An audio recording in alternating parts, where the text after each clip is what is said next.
In the tradition of Malcolm X, peace be unto you. I hope all of you are doing fine. I want to take just a few minutes to go over some information with you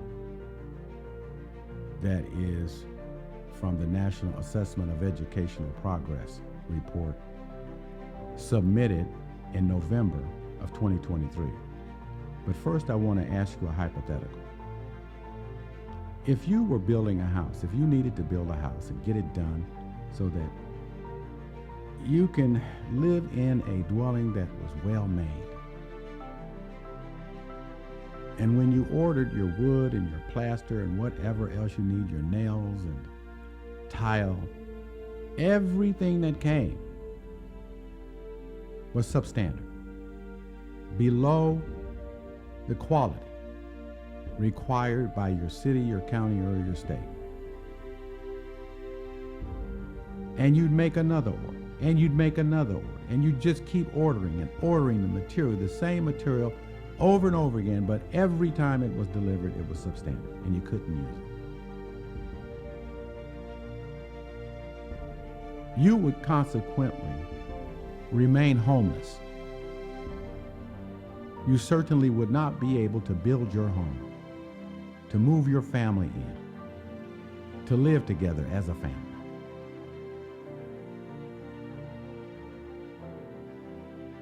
I want to share some data with you, just a little data, from that National Assessment of Educational Progress report done in 2021. Because it is a good example of having substandard material with which to build your home. Let me just give you the data.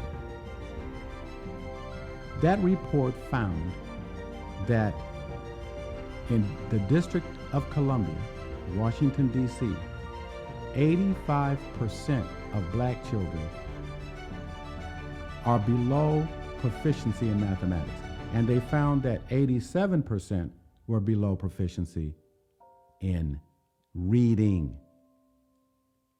In Maryland, the state of Maryland, 86% were below proficiency in mathematics and 80% for reading.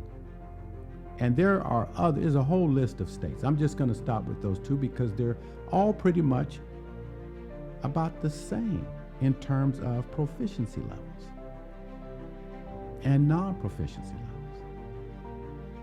Now, as with the house, so with the youth.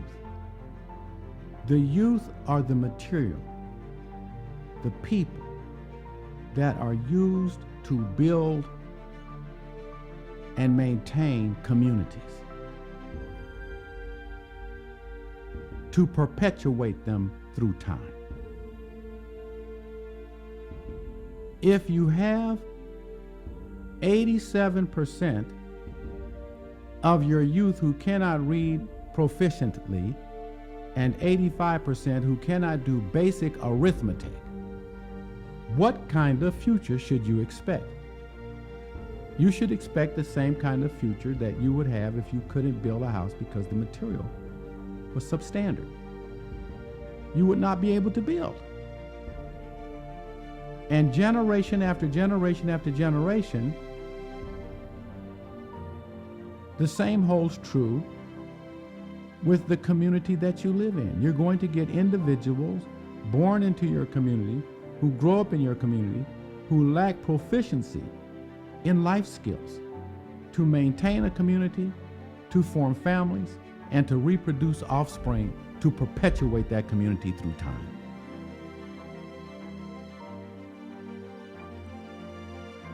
Well, whose fault is it?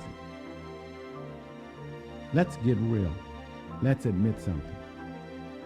There is dysfunction throughout the black communities in the United States, down to male-female relations. There's a schism between African American men and women. And there are several reasons for that. They're not just economic. Because keep in mind, the slaves left the plantation, and the majority of them went seeking out their family members and maintaining their families in marriages and reproducing children to perpetuate what they envisioned to be their future in the United States. They had no money. They left those slave plantations with just the raggedy clothes that they were wearing on their back. But they had hope and they had vision of the future that they wanted to build together. How is it that now black men and black women don't want to get married? They don't want to have children. They don't want to care for the children that they do have. And how is it that in a society that makes books available everywhere, their children cannot read? And how is it that they cannot do basic arithmetic? How is it they cannot read a basic 12-inch ruler? It's because there is a dysfunction in the black community that we are not addressing. You can worship your celebrities. You can go on doing that. You can listen to your celebrity music. You can go on doing that. But let me tell you something. The consequences of your dysfunctional life, of your dysfunctional behavior, is staring you in the face. And if this continues, and it looks like it will, because ignorance has gathered momentum and is headed for a crash, we as a people will not survive to the year 2050. I am Dr. Stephen Miller. Peace be unto you.